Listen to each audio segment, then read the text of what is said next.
안녕하세요. 마리의 서재 마리입니다.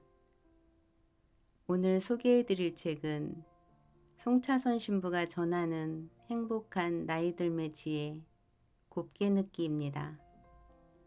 저자는 송차선, 출판 샘터사입니다. 처음부터 노인이었던 사람은 없다. 누구나 처음 늙고 지금의 나이도 처음 겪는다. 하지만 유별날 수 없어 거울 앞에서 조용히 혼자 한탄한다. 나도 늙는구나. 세월이 가고 늙는 것은 자연의 이치지만 더 나은 사람으로 성장하고자 하는 마음은 여전하다.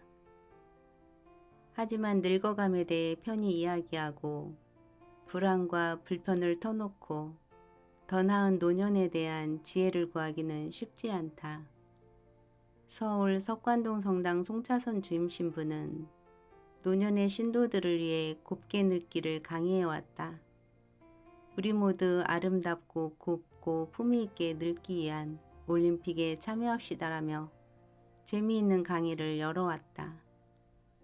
1장 열린 마음에 관하여, 2장 경청하는 자세, 3장 물러서고 양보하기, 4장 겸손에 대하여, 5장 소유하고 움켜쥐려는 마음을 버리고 비움, 6장 삶의 관심을, 7장 깨끗하고 밝게, 8장 노년의 미소, 그리고 정신과 영혼에 관하여. 이러한 곱게 늙기 위해 갖추어야 할 미덕을 8장에 걸쳐 사려 깊은 말로 하나씩 풀어 전한다. 자, 그러면 잠시 이 책의 이야기 속으로 들어가 보겠습니다. 오늘도 마리의 서재와 함께 즐거운 시간 보내세요. 구독과 좋아요, 알림 설정은 사랑입니다. 사랑합니다. 받아들임. 문이 닫혀 있는 방이라면 그것을 열지 않고는 어느 누구도 그 안으로 들어갈 수가 없습니다. 마음의 문도 마찬가지여서 마음을 열지 않으면 아무도 그 무엇도 마음 안에 들어갈 수 없게 됩니다. 마음의 문을 닫으면 자신도 자기 안에 갇혀있게 되어 답답하고 괴롭겠지요. 그래서 마음의 문을 닫으면 고통스러운 것은 자기 자신뿐입니다. 문을 열 수 있는 것은 오직 자신뿐이기 때문에 문을 열지 않아 고통스러운 것은 자기가 자신을 힘들게 하는 것과 같습니다. 이것은 문을 열고 나오면 될 것을 골방에 홀로 앉아 있는 괴로움을 상상해 보면 쉽게 이해할 수 있습니다. 반대로 마음을 열면 내가 세상으로 나갈 수도 있지만 세상도 내 안으로 들어오게 되겠죠.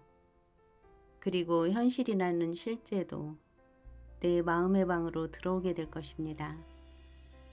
현실은 내가 마음을 닫은 상태에서 계속 거부하는 한 받아들일 수 없는 실제지만 마음을 열면 비교적 쉽게 받아들일 수 있습니다. 나이 들어감을 받아들이기. 세상에 영원한 것은 하나도 없습니다. 세월이 가면 싱싱했던 것도 시들기 마련이고 존재하는 모든 것은 소멸하게 되어 있지요. 가을이 되고 잎이 떨어져야 봄에 다시 새싹이 납니다. 인생도 그런 것이지요. 내가 늙어서 시들어가고 마침내 죽어야 후대에 의해서 이 세상이 아름답게 꾸며집니다. 기계도 오래 쓰면 녹슬고 고장나 부속을 갈아주기도 합니다. 마찬가지로 나이가 들면 약해지고 병들고 아픈 것이지요. 흰머리가 나는 것은 그런대로 봐줄 수 있을지도 모릅니다. 하지만 머리카락이 빠지기 시작해서 몇 오락이 남지 않은 듯이 보이면 괴로울 겁니다. 뿐만 아니라 눈도 침침해지고 귀도 잘 안 들리고 관절의 연골도 다 닳아버려서 아프고 기억력도 떨어지고 금방 하려 했던 말이 떠오르지 않고 도대체 한두 가지가 아니니 노화현상을 나열할수록 짜증스럽기 짝이 없겠지요. 그렇다고 인상을 쓰거나 괴로워하거나 칭얼거리면 아무도 좋아하지 않습니다. 괴로워한다고 현실이 바뀔 것 같으면 하루 종일 괴로워하면 되겠지요. 그러나 괴로워하거나 칭얼거린다고 바뀌는 것도 아니고 산다는 것이 원래 그런 것이라면 받아들일 수밖에 없겠지요. 하지만 그러한 인생의 현실을 못 받아들이면 자신만 괴롭게 됩니다. 자기 자신만 괴로우면 그나마 다행인데 주변 사람들까지도 괴롭힐 수 있으니 문제입니다. 그러니 자기 자신뿐 아니라 주변 사람들을 위해서라도 노아의 현실을 받아들여야지 어쩌겠습니까? 만약에 우리가 삶의 현실을 받아들이지 못하고 괴로워하며 인상을 쓰고 다닌다면 그 모습을 바라보는 사람들은 저 나이가 되도록 저렇게 속이 좁을까라고 비난하며 추하게 바라볼지도 모릅니다. 어머니의 동생인 이모는 늘 아프다면서 어머니에게 우울증을 호소하셨다고 합니다. 객관적으로 보면 어머니의 노화나 건강 상태가 이모보다 더 심각한 상태입니다. 그러니 어머니 눈에는 엄살이나 과장된 모습으로 비쳤던 것 같습니다. 어머니는 어느 날 칭얼대는 이모에게 호되게 야단을 쳤다고 하셨습니다. 그래서 저는 어머니에게 말씀드렸죠. 엄마, 이모가 그런 것은 관심받고 싶고 사랑받고 싶어서 그러는 거야. 야단치지 마세요. 물론 이러한 이모의 모습의 핵심 감정은 사랑과 관심을 받고 싶은 몸부림일 것으로 짐작했습니다. 노년에도 어린애처럼 투정을 부리는 것은 어쩌면 사랑받고 싶다는 것의 다른 표현일 수도 있습니다. 그런데 어른이 애처럼 굴면 오히려 역효과를 얻어서 사랑받기보다는 거부당할 수도 있습니다. 노년이 되어서도 사랑받고 싶으면 어른다워야 하고 품이 있고 곱게 늙으면 됩니다. 각설하면 노화에 따르는 힘든 현실을 받아들이지 못하면 본인뿐 아니라 주변 사람들을 괴롭히거나 추해 보일 수도 있다는 겁니다. 나이가 들고 늙어가면서 기력이 떨어지고 병들고 아프고 그렇게 죽어가도록 만들어진 것이 인간이고 그것이 현실이지요. 그러한 삶의 현실을 바꿀 수는 없습니다. 그러니 받아들일 수밖에 없지요. 받아들일 수밖에 없는 노화의 육체적인 퇴락은 말할 것도 없고 설상가상으로 외로움이 노년에 더욱 크게 밀려오기도 합니다. 하지만 외로움조차 피할 수 없는 당연한 현실이니 투정 부리거나 거부하거나 원망할 일은 아니지요. 그저 받아들일 수밖에 없는 일입니다. 시인 류시화는 그대가 곁에 있어도 나는 그대가 그립다는 시를 썼지요. 제가 이해하기에는 인간의 채워지지 않는 마음의 빈 공간을 노래한 듯합니다. 인간은 원래 고독하고 외로운 존재이지요. 거기에다가 소외감까지 밀려온다면 어떨 때는 견디기 힘들기도 할 겁니다. 그러나 그러한 인간의 모습은 피할 길이 없으면 즐기면 됩니다. 외로움을 즐긴다는 것은 외로움 자체를 받아들인다는 뜻이지요. 이렇게 받아들이면 될 것을 받아들이지 못할 때 우리는 삶을 힘겨워합니다. 현실을 받아들이지 못하는 모습은 추하게 보일 수도 있습니다. 외로움을 이기려고 동호회도 들어보고 걷는 것이 허락되면 여러 사람이 어울려서 등산이나 자전거도 타보고 내 친구를 만나보고 해도 집에 홀로 돌아와 그 허전함을 달랠 길이 없어서 술 한잔 기울이며 외롭다고 한탄하는 사람이 있다면 저는 이렇게 말해주고 싶습니다. 인생은 원래 그런 거야. 외로운 거야. 자기의 현재 모습을 받아들이지 못하는 사람들을 많이 봅니다. 예를 들면 나이가 들면서 남성들보다는 여성들이 사진 찍는 것을 싫어한다는 것을 알았습니다. 젊다는 것이 예쁜 것인데 이미 얼굴에서 풋풋한 젊음이 사라지고 덜어는 예전보다 얼굴이 많이 커졌으며 배도 나오고 주름도 있는 자신의 모습을 받아들이기 힘든 것이겠지요. 그럴 수 있다고 봅니다. 하지만 젊음에 지나치게 집착하는 모습, 특히 외모에 대한 지나친 집착은 조롱의 대상이 될 수 있습니다. 왜냐하면 아름다움은 절대로 외모에만 있지 않기 때문입니다. 뿐만 아니라 아무리 젊음으로 포장하려 해도 늙음을 가리는 데에는 아무 소용이 없습니다. 아무리 콜라겐을 많이 먹고 얼굴에 발라도 조금 좋아 보이기는 하겠지만 원천적으로 노화를 피할 수는 없습니다. 그러니 여러 가지 애써가며 힘들게 포장하는 것보다 내면의 아름다움을 가꾸는 편이 훨씬 유익할 것입니다. 그렇다면 내면의 아름다움을 어떻게 말할 수 있을지에 대해 계속 풀어나가 보도록 하겠습니다.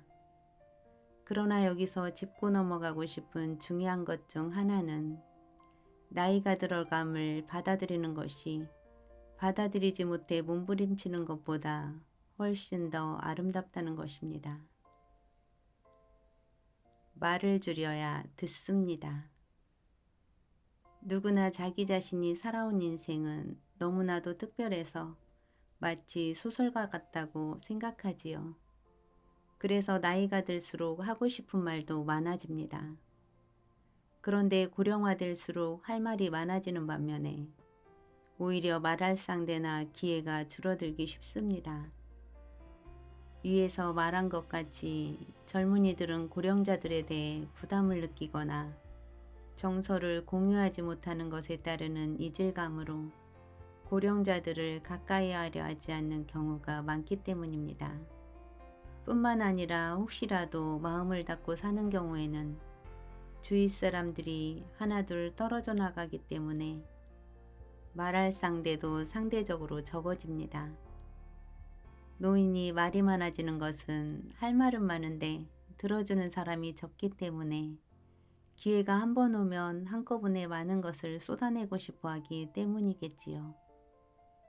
그런데 한번 말문이 열려서 말이 길어지기 시작하면 듣는 사람은 따분하거나 지루해지기 마련입니다.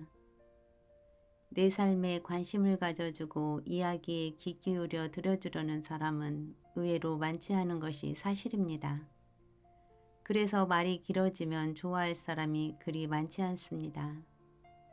그러므로 자신이 남의 이야기를 잘 들어주지 못하면 다른 사람들도 나와 큰 차이가 없기 때문에 남이 내 이야기를 경청해 줄 것이라는 기대감은 낮춰야 할 것입니다. 그러니 잘 들어주는 것만 해도 훌륭한 자선을 베푸는 것과 다름없습니다. 들어주는 이야기는 차차 하기로 하고 말을 줄이는 것과 관련하여 어떻게 하면 다른 사람이 내 말을 들어주도록 할 것인지에 대하여 생각해 봅니다. 노인들이 같은 것을 반복해서 말하는 것은 장기 기억 때문일 것입니다. 젊을 때에는 장기 기억보다는 단기 기억을 더 잘하지만 노인이 될수록 단기 기억보다는 장기 기억에 더 많이 의존한다고 합니다. 고령화되면서 기억력이 떨어진다고 느끼는 것도 단기 기억의 기능이 퇴보하는 것이기 때문이지 장기 기억력이 떨어져 그런 것은 아닙니다. 장기 기억에 우세한 노인은 그 기억 속에 있던 과거의 많은 이야기들을 끄집어내어 했던 말을 반복해서 하는 경우가 많습니다. 아리스토텔레스는 노인들은 과거를 생각하고 과거 속에서 살며 희망보다는 기억에 의존한다고 보았습니다. 그리고 그들의 과거는 길지만 미래는 짧고 불확실하다고 생각합니다. 그러므로 수다스러울 정도로 계속해서 과거에 대해서 말하는 것도 노령화의 특징인 장기 기억 때문일 것입니다. 수다스러울 정도의 같은 말의 반복은 젊은이들이 들어주기에 여간 힘든 일이 아닐 것입니다. 그러므로 말을 줄여야 젊은이들이 가까이 하고 자신의 이야기를 들어줍니다. 노인이 되어 더욱 외로워진다면 아마도 그것은 자신이 만든 무덤일 수 있습니다. 젊은이들도 마찬가지지만 고령의 노인이라도 대하기가 편한 사람이라면 가까이 하겠지요. 하지만 대하기가 불편한 사람이라면 누구나 멀리하려는 경향이 있습니다. 사람들이 자신을 편하게 여기든지 아니면 불편한 사람으로 여기든지 그것은 자신이 만들어 온 인생의 결과물입니다. 만약에 자신이 불편함을 주는 사람이고 그러므로 해서 주변의 사람들이 하나둘 떨어져 나간다면 당연히 외로움은 증폭되겠지만 그것은 자기 탓입니다. 물론 자신의 주변의 사람들이 많이 있어도 삶이 궁극적으로 외로운 것은 맞습니다. 하지만 그것을 자기 스스로 증폭시킬 이유는 없지요. 그런데 자기의 탓으로 주변 사람들이 떨어져 나가서 더 외로워지면 말할 상대가 더욱더 필요하게 됩니다. 물론 외로운 노인들을 젊은이들이 찾는 예외적인 경우도 있습니다. 가톨릭 대학교에서 가르치며 학생들과 함께 살 때 방학을 이용해서 청강하려고 토론토에 가 홈스테이 할머니의 말벗이 되어줬습니다. 저는 그 노인에게 언어를 배우고 그 노인은 말벗이 필요했던 것이지요. 그때 배운 것이 돈 플레이 호키 땡땡이 치지 마였는데 어디서도 배울 수 없었던 표현이었지요. 이렇게 말할 상대가 필요해서 서로에게 도움을 주는 경우도 있지만 이 경우는 아주 예외적인 경우였을 겁니다. 말할 상대도 적고 말할 기회도 자주 안 온다면 외로움은 더욱 깊어질 수 있습니다. 누군가 소설 같은 자신의 인생 이야기를 들어주고 공감해주고 조금 더 나아가 감동해주기를 바라는 마음으로 말이 많아질 수 있습니다. 물론 개인의 삶은 어떤 것으로도 대체할 수 없고 유일하며 드라마 같은 역동 속에 이루어진 것입니다. 그러나 나의 삶만이 그런 것이 아니고 또 나만의 그러한 생각을 하는 것은 아닙니다. 모두가 다 그렇게 살아왔고 같은 심정을 가지고 있을 것입니다. 그러니 나의 삶은 특별하지만 특별하지 않고 유일하지만 나만이 아니라 모두가 유일합니다. 그러한 이야기를 반복해서 끊임없이 들어준다는 것은 보통의 인내를 요구하는 것이 아닙니다.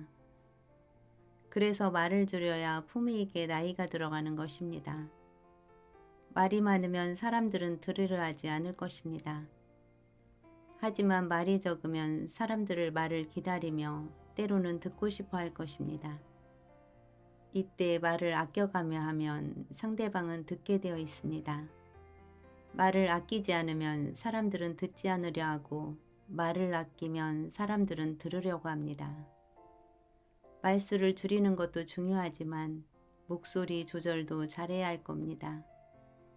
어떨 때 지하철 안에서 왁자걸 떠드는 소리가 너무 시끄러워 고개를 돌려보면 노령의 사람들인 경우가 많이 있습니다. 왜 이렇게 시끄럽게 큰 소리로 말해야 하는가 생각해보면 어쩌면 자신이 잘 안 들리기 때문에 상대방도 잘 못 들을 것 같으니까 크게 말하는 건 아닌가 생각이 들 때가 있습니다. 그러나 조용히 말해도 귀가 어두운 사람이 아니라면 누구나 다 알아듣습니다.